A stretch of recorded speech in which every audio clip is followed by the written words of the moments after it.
I've got a very cool guest on the show today. He really doesn't need me to introduce him whatsoever because he has been in the spotlight of the golfing world for the better part of 30, if not 40 years. For some of you who are younger out there, you will recognize him as a analyst and on-course commentator for NBC Sports and the Golf Channel. If you're a little more experienced, you're going to remember him from his days on the PGA Tour where he won 5 times in the span of about a little over a year, and 4 of those times within 9 months, second only to his very good friend Tiger Woods in that time frame. If you haven't figured out yet, it is Notah Begay III, and I was very lucky that given all the things that he has going on, that he was able to carve out a little bit of time to come on the show and talk about all those things. So, for example, how he is very excited to make his PGA Tour Champions debut next week, and then how he has to follow that up with his responsibilities and his day job, so to speak, over at the Golf Channel the following week, back to on-course commentating and in the booth. We also talk a little bit about the differences in today's golfers, in particular at the professional level, how they're winning much earlier and how that paradigm has shifted from many decades ago, going back to, let's say, the 80s and even the 90s, where professional golfers did not peak until they were usually in sometime in their 30s, and how that dynamic has changed. We touch on the development of junior golfers and athletes in today's world and how that has also changed over the decades. And just a great discussion all around and about a little bit about some of the things that he has going on. For example, the NB3 consulting firm he has, the Notah Begay III Foundation, the junior series of tournaments that they put together, and just all the fantastic things that he's involved in. He is exceptionally likable. If you've seen him on TV, he's no different in person in today's show. And just a pleasure to have him on. And I really hope everybody enjoys today's show as much as I did doing it. So, as always, please give a big Golf 360 welcome to our guest today, Mr. Notah Begay III. What's up, everybody, and welcome to the Golf 360 podcast. I'm the host, Pete Popovich. So you may be asking yourself, what is Golf 360? And Golf 360 is a show that was designed to introduce you to people associated with the game of golf to help you improve not only at your game, but also your life. Almost all of our guests are from within the industry in some way, shape, or form, but some of the guests we have are from outside the industry, and it mainly revolves around the business world with a few others scattered in here and there. Now, all of the guests that we have a few things in common. One, they all were highly successful and accomplished in their field. Two, each has something to pass along that will help you in your game and your life. And three, they were all more than willing to give back by passing along the things that they use to help them in their career, and even some of the mistakes that they made so that others don't make them in their journey. So I hope you find listening to them as enjoyable as I did interviewing them, and that each and every one of you benefits from the information that they so willingly and graciously pass along. This episode of the Golf 360 podcast is brought to you by Affinity Wealth Management Group. We all work exceptionally hard for our money, and none of us can afford to let that fall into the dark abyss of the big box financial service firms with their jack of all trades and master of none mantra, which basically means you become a number within a cookie cutter model, which is often accompanied by massive fees. Your future deserves more than average returns, and at Affinity Wealth Management, they ensure that your financial goals receive highly individualized, tailored attention from experts who are in the industry to be great and not average. As a client of Affinity Wealth, you will receive a customized solution to your customized life, keeping in mind your family's financial situation, values, and risk tolerance. Contact them today at 248-840-3863 or www.affinitywealthmg.com. All right, I am here with Notah Begay III. He really needs no introduction. Everybody knows who he is if you follow golf any way, shape, or form in the last, is it 30 years between your amateur career and your PGA Been a Tour while, career and your yeah. now It's TV? been a while. Hard Seen to a believe lot because of highs, a we're lot of we're lows, the same age. a lot of different parts of the industry. Now, you've got your Champion Tour debut coming up, I think next week. Is that right? Yeah, absolutely excited about that. The Chubb Classic in Naples and be my first 2023 season. Gonna look to play somewhere, I don't know, around 18 events this year, not including the playoffs. Hopefully, I'll make the playoffs and be right around 20 when it's all said and done. So, full commitment to golf, minimize the television schedule a bit, which was hard to do, but because I enjoy TV so much, but you got to put your time and energy into the game of golf if you're going to get results. So that's where I'm Mm-hmm. focusing.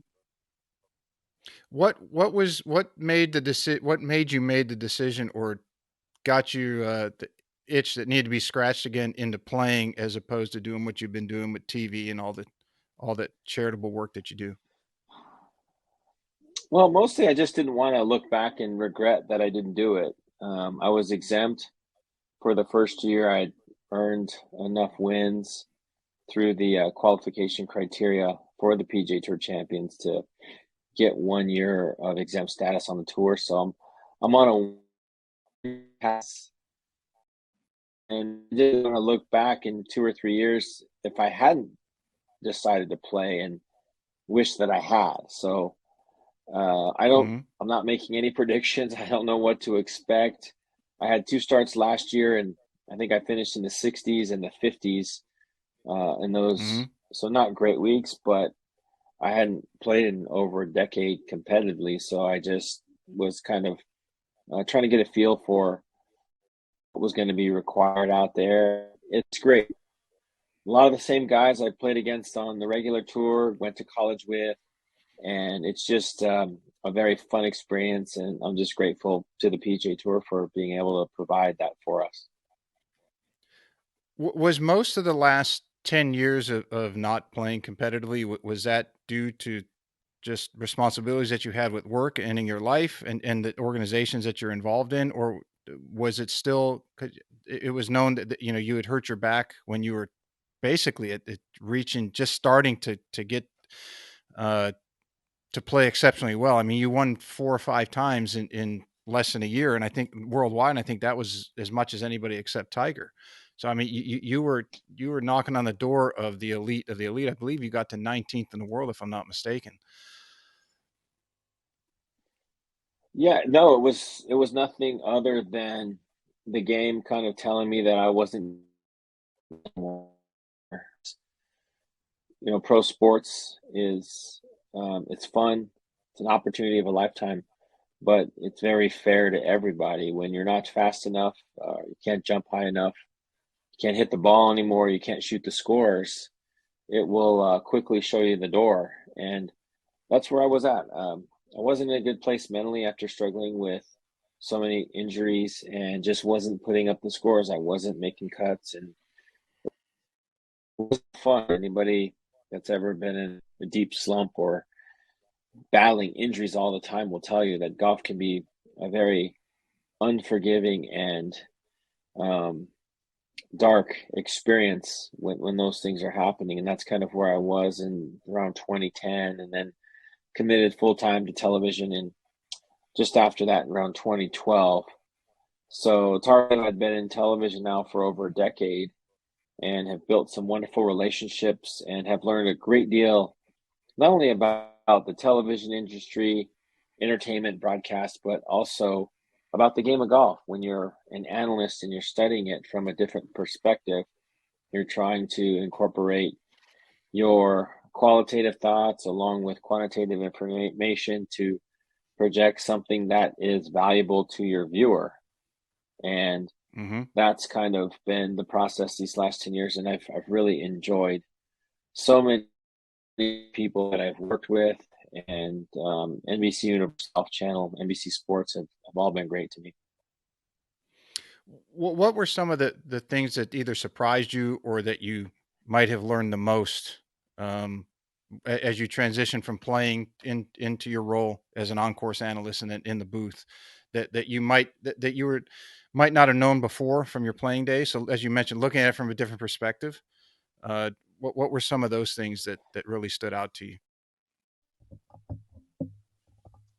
Well, just the mountains of information that the broadcasters, whether it's the NBC team, the CBS team, we're responsible for trying to learn as much of this mountain of information as we can. We've got to study to a certain degree every player in the field. We've got to be ready in case somebody that's not as well known works their way up the leaderboard, focusing on the superstar. It's a little easier if it's the Rory McIlroys, the Tiger Woods, the Jordan Spieth of the world, because they're household names. We've been watching them for Mm-hmm. 10, 20 years. But if it's somebody a little bit more obscure, like we're starting to see different players, Hank Luviota last week got in the hunt, and players that we hadn't really heard of before um, working their way up the leaderboards. And so that's the hardest part, but that's also apparently the opportunity for me because I got to look at the game through a much wider lens. When you're playing, you're concerned about one name, and that's the name on the bag that's sitting in front of you. And all you're concerned about is that player's game, what challenges you're dealing with, what you're working on, what you're focusing on, and going out and trying to shoot a score.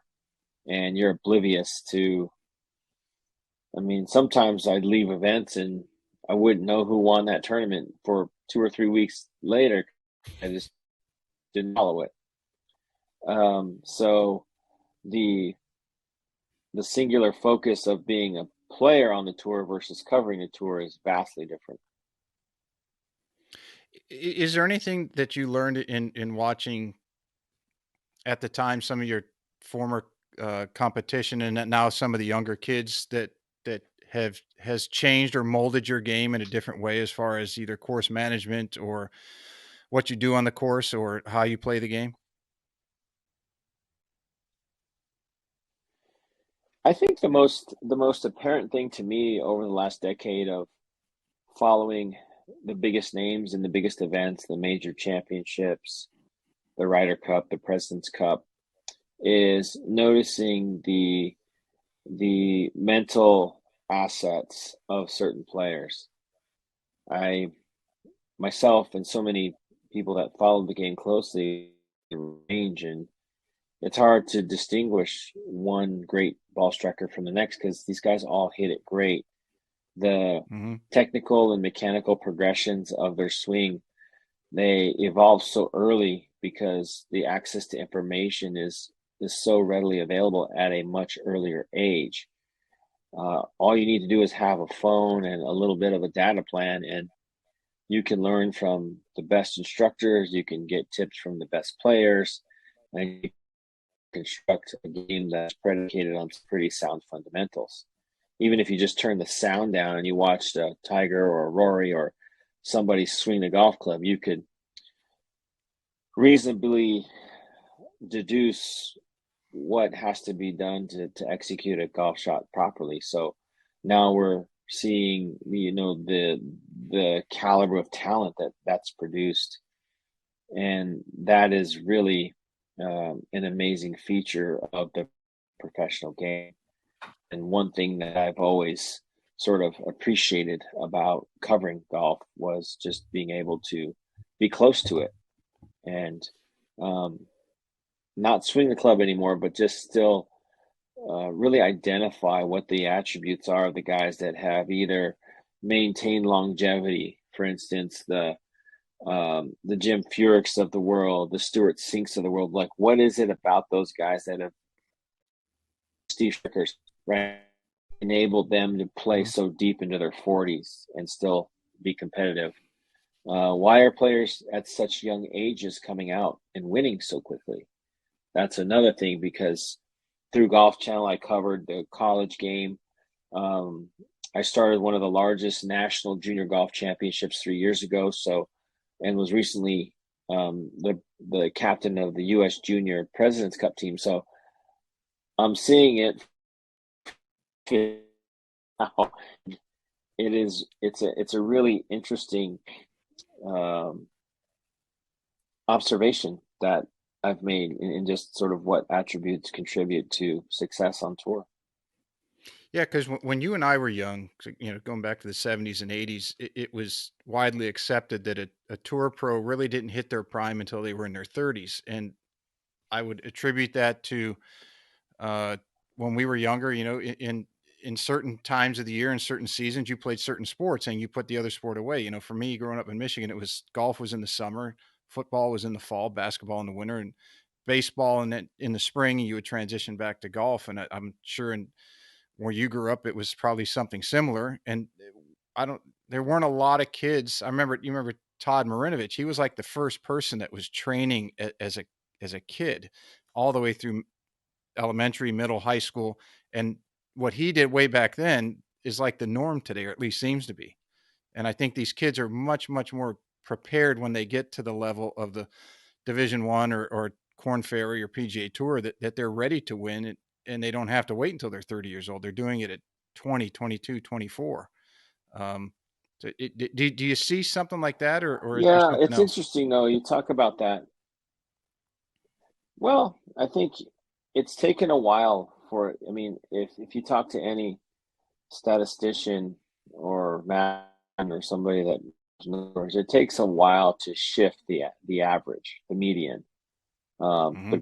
They're two different things, but when you talk about the genre or the generation that we grew up in, yeah, 32, 33 was the average age um, of a PGA Tour winner. The average age of a player on tour with their card was sort of in the early 30s as well. And it's not until recently it stayed in the low 30s for probably much longer than you think it did. And it took a while for the average age of a tour winner to migrate into the 20s, which is where it's at now. It took a while for the average age of a PGA Tour member to migrate into the 20s, Hmm. which it is now. So those transitions have happened, but it's been a 15-20 year process, and the turnover rates, because the experiential component of the game, the knowledge of the courses. So if you're a professional basketball player, you know, every single court is the same dimension, the height of the basket, the uh, the shape of the glass is the same. So the experiential part of that game is different than golf. Golf, like they're playing this week in Phoenix, they're playing next week Riviera, the week after they're going into another great course at PJ National. They're all very different golf courses. You've Hmm. got overseeded grass with rye, with a layer of Bermuda underneath. This week, next week, you're going to have Kikuyu and Poa annua primarily, and then you're going to switch to Bermuda. And so the experiential component of players that, number one, understand the rules that are associated with playing those grasses, because there are rules that apply to out of the short cut versus the rough, long irons, putting, chipping, all those things. Um, and it's just that the younger players are getting that information faster and it's more accurate. Um, so you're seeing, players in the Power Five conferences that have access to wonderful facilities now, but they're playing a world class schedule all around the country on different types of grasses, and it makes a difference. One of the things you can look at in terms of an indicator of whether or not that does make a difference is as soon as the NCAA Division One championships move to the permanent home for a sustained period of time at Grayhawk in Arizona, I think it's only been one or two teams east of the Mississippi have won the national championship Hmm. in the last 3 or 4 years. It makes a difference, and so it's not. It, I think that the experiential side is sort of what's been that big differentiation point. But now these young players are getting that information faster. They're understanding it, and they're running with it. And so you're seeing the winning ages of these. I mean, look at Justin Thomas, how young he is. Look at Jordan Spieth, how young he is still. But they were, winning tournaments right around the age of 20. Yeah, ago, it's 3 amazing. years ago. One thing that um, I had learned about you as we're talking about kids and youth was, and I knew who you were. I played some junior golf. No, I didn't do the AJGA very much, but I knew who you were just by following the junior, the limited back then stories on junior golfers around the country.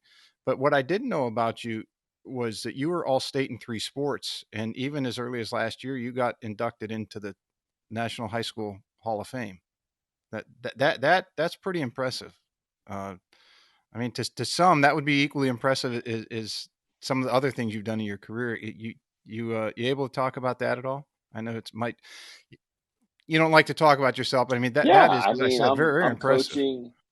No, I'm coaching. I'm coaching seventh grade basketball. My son's playing, and this season, and it sort of kind of reintroduced me into the whole basketball lifestyle again, and I love it. I had a great run.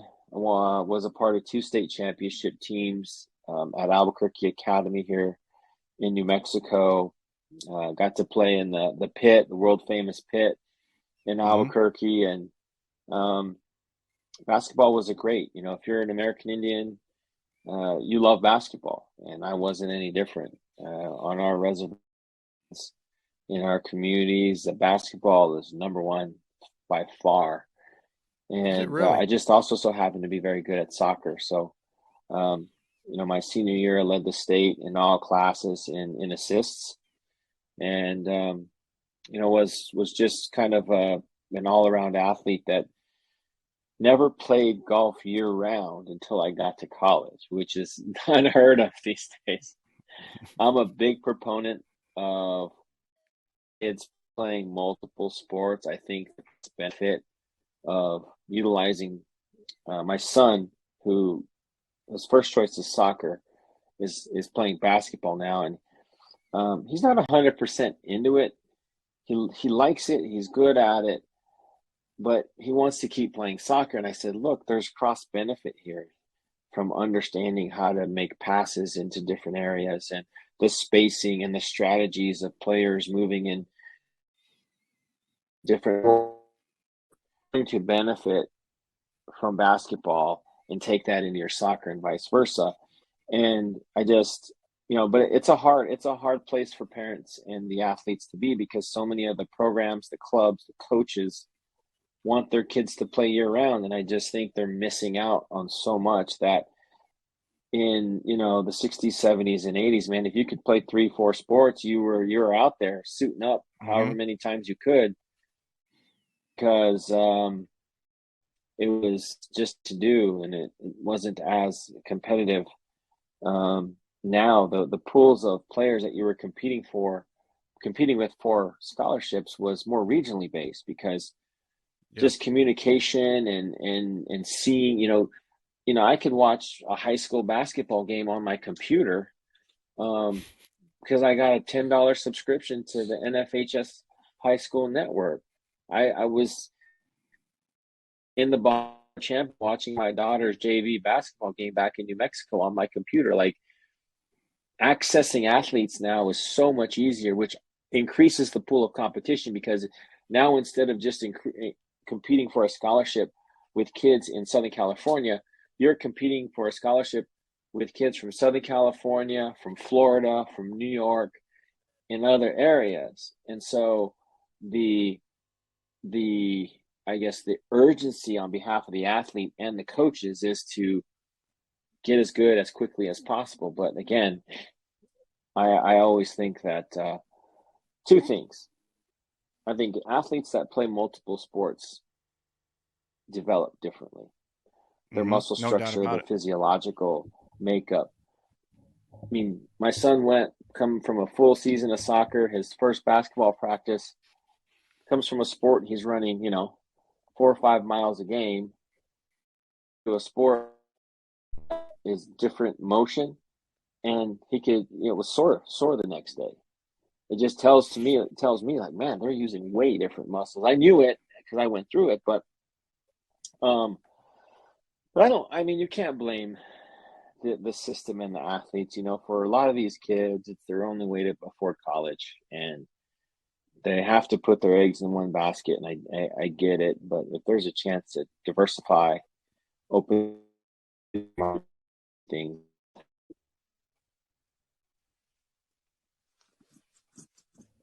The not to jump around too much, but it is we're talking about your kids, and you've got your first champions event coming up, and the following week you've got your rollback as an analyst for NBC and then the Golf Channel.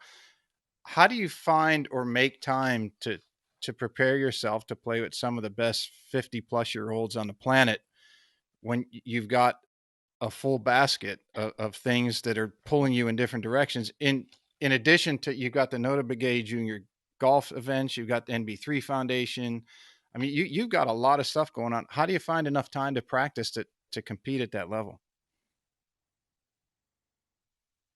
Well, number one, I've got wonderful teams in all these respective areas with the MB3 Foundation, the Junior Golf National Championship, and a lot of the other ventures that I've sort of been involved with for the past 5 or 10 years. Secondly, most of the boards that I sit on the high school board. I sit on a think tank here in New Mexico called Think New Mexico. I sit on a small board for a Native American school here in the state. I've had to back off from those responsibilities a little bit and just open up time to be able to get out on the course. And just, I think Tiger said it best when he had to back off his practice regimen, is you just practice smarter, not harder.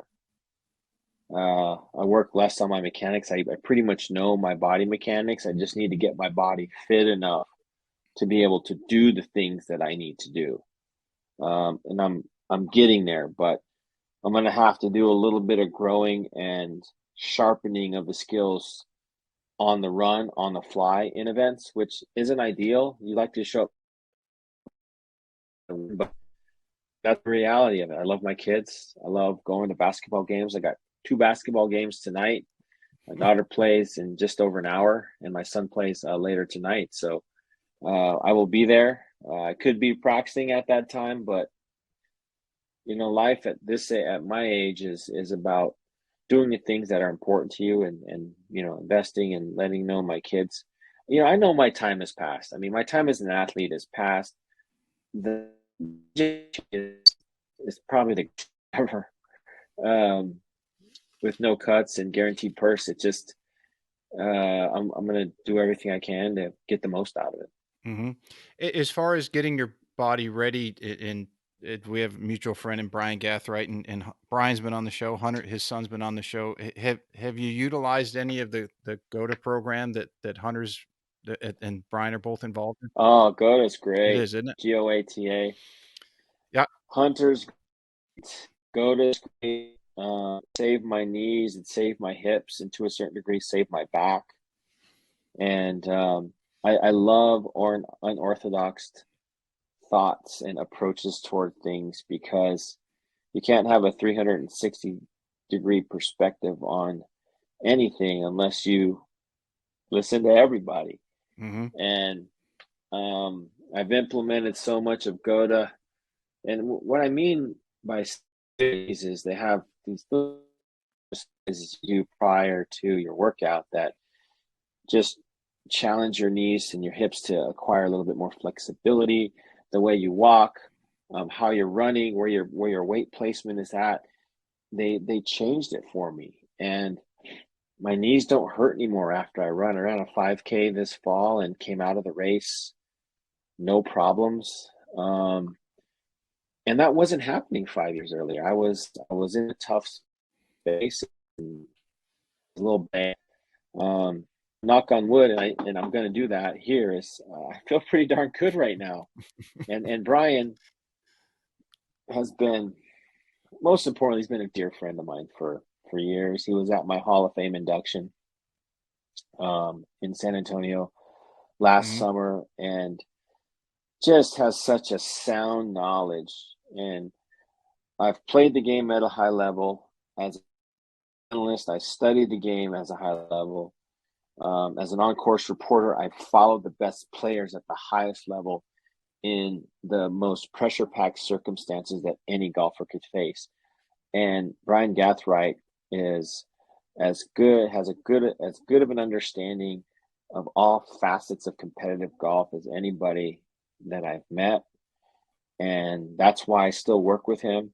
And uh, he gets to know you on a personal level. He gets to know your mechanics. He wants to meet your family. He wants to know everything about you because it's all related Yeah. when you're an athlete. It might be a family issue and he's just such a comprehensive.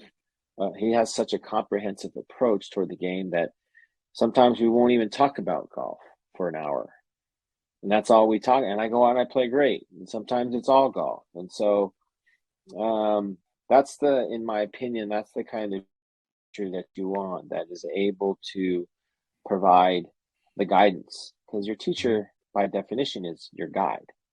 They're not the ones that always have the answers. They're the ones that lead you to the answers. And the more answers you can acquire through your own thoughts, your own processes, through your own work, the better chance you have of retaining that knowledge. And um, I've learned a great deal from him, and I'm appreciative that he's still willing to tweak my swing from time to time. I first had Coach Gil Bosch on a couple years ago now it is. And then uh George Goyish came on, who's George's family and our family go back 5 generations in as friends and very close. And then George introduced me to Brian, and then of course Brian connected us. But yeah, that go because when I had George on, he said, "Hey, you got to check out this GOTA system." I said, "Well, I had one of the developers on the show already." And he said, "It's amazing." I said, "Yes." Now, it's played a role. I had back problems that would kick me out of playing. I couldn't do it anymore, not at the level needed. And that for my right leg, getting my right leg in the right column again, and the outside of the feet parallel and the whole deal. You know how it goes. Has made a major impact on my ability, and I'm going to try to place the U.S. Senior qualifier and do some Carolina senior stuff, but I'm not no desire to try to. I like sleeping in my own bed too much. It's been too long since I've traveled, but at least it's allowed me to get back to playing after almost 3 years of not touching a club and 10 years of hardly playing at all. So it is, and it as you said, it's an out of what how should I say it, out of the norm, so to speak, way to train, but it works Yeah, amazingly well. it's a little unconventional and Yeah. unorthodox, but I've never mind. That's me. That's me in a nutshell. Like when I walk through the door at most of these golf clubs, they're like, "Man, we ain't never seen anybody like you before." Uh, and it's great because it gives me a chance to make some new friends and educate a lot of people I've never met a full-blooded American Indian, and they have questions and they are curious about certain things, and I'm just happy to sit down with them and give them the right information because there's a Hmm. lot of misinformation out there related to my community.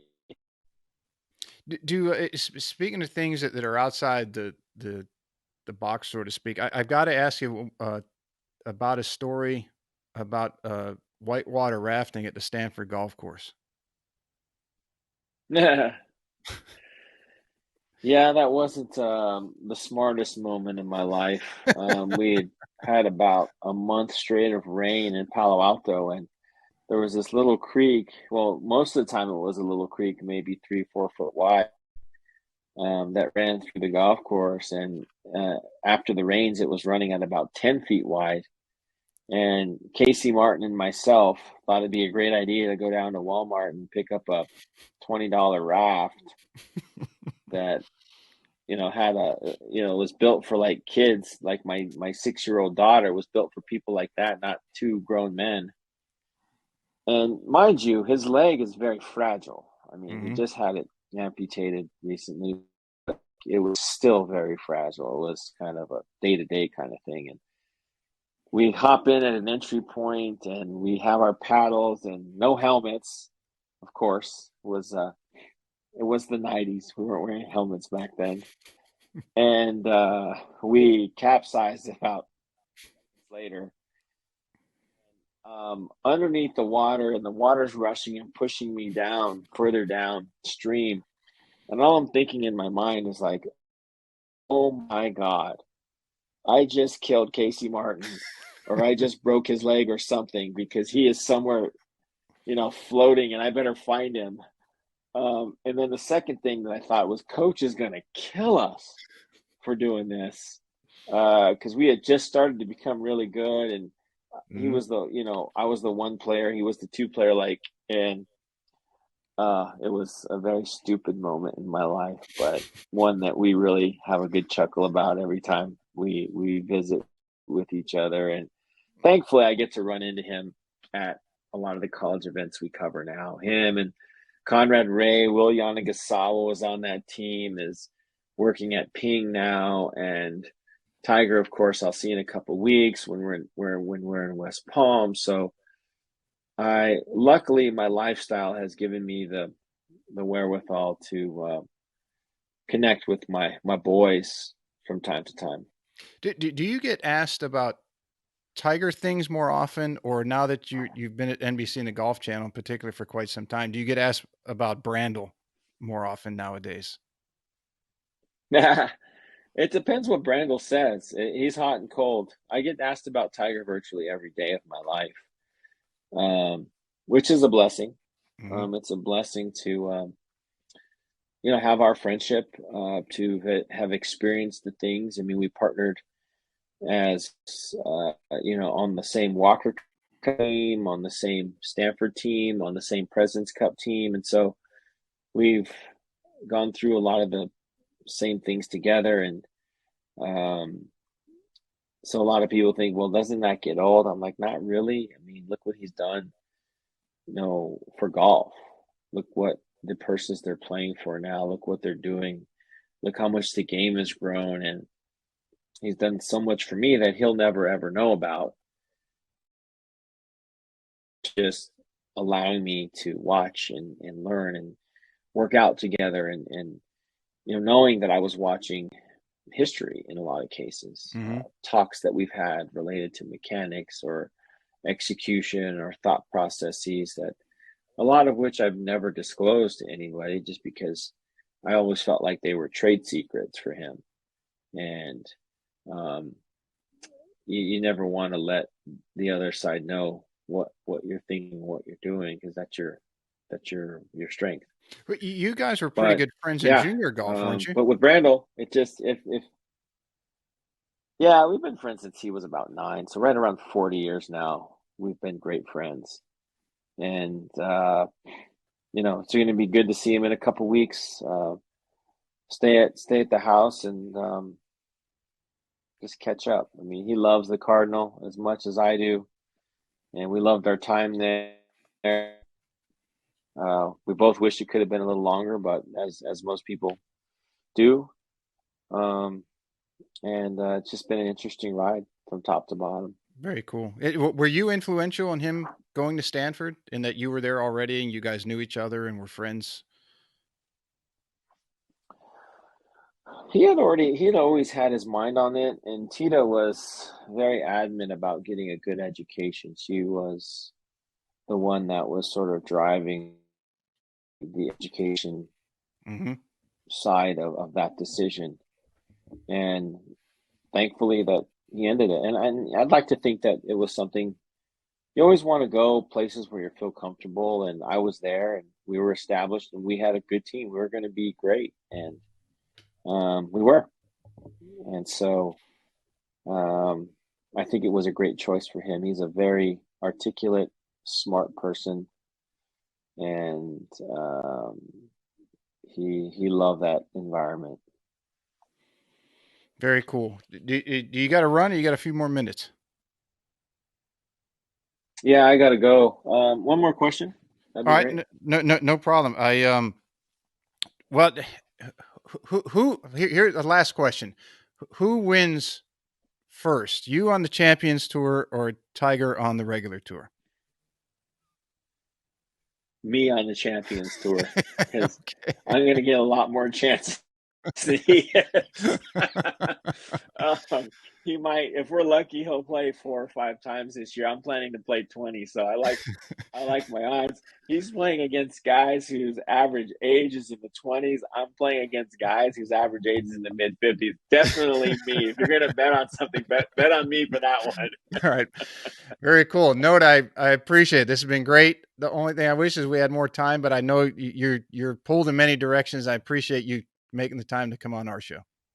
No problem. We'll do it again sometime. Thanks. Awesome.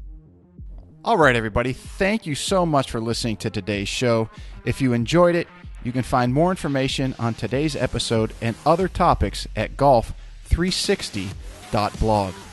There you'll find the show notes and links related to this episode, as well as any other episode that we've done so far to date. If you're interested in improving your game and would like to learn more from yours truly by taking a private lesson, a half-day or multi-day school, club or putter fitting, you can reach me through the blog site or by email, pete@golf360.blog. So some of you may be asking, what is the golf paradigm? All you have to do is click on the homepage while on my blog site to discover how you can start playing better than you ever thought possible. Or you can simply sign up, again, on the blog page for my instructional videos where I give regular tips on all areas of the game to include the swing, club design and fitting, health, fitness and nutrition, the mental aspects, and equally as important, the integration of all those things together. I'm also on social media, and you can find me at The Golf Paradigm. That's Paradigm, and I'm on Facebook, Instagram, and Twitter. And don't forget to subscribe to my YouTube channel, also under the same name, The Golf Paradigm. Facebook is usually the best way to reach me for questions and or comments, and I look forward to hearing what all of you have to say. This podcast is brought to you in part by Old South Golf Links. A short ride across a bridge from Hilton Head Island is one of the area's finest golf courses and a hidden treasure. Set up on towering pines and ancient oaks with sweeping marsh vistas, truly makes Old South Golf Links a one-of-a-kind golfing experience.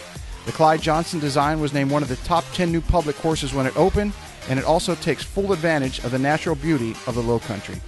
Old South is a fun and unique challenge for golfers of every skill level and a favorite of both locals and visitors.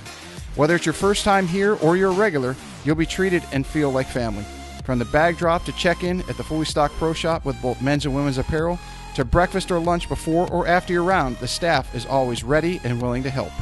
Experience for yourself why Old South is one of the premier golf courses in the Hilton Head area and why it will quickly become a favorite of yours too. Visit them in person or online at www.oldsouthgolf.com, or to make it tee time, simply call the pro shop at 843-785-5353.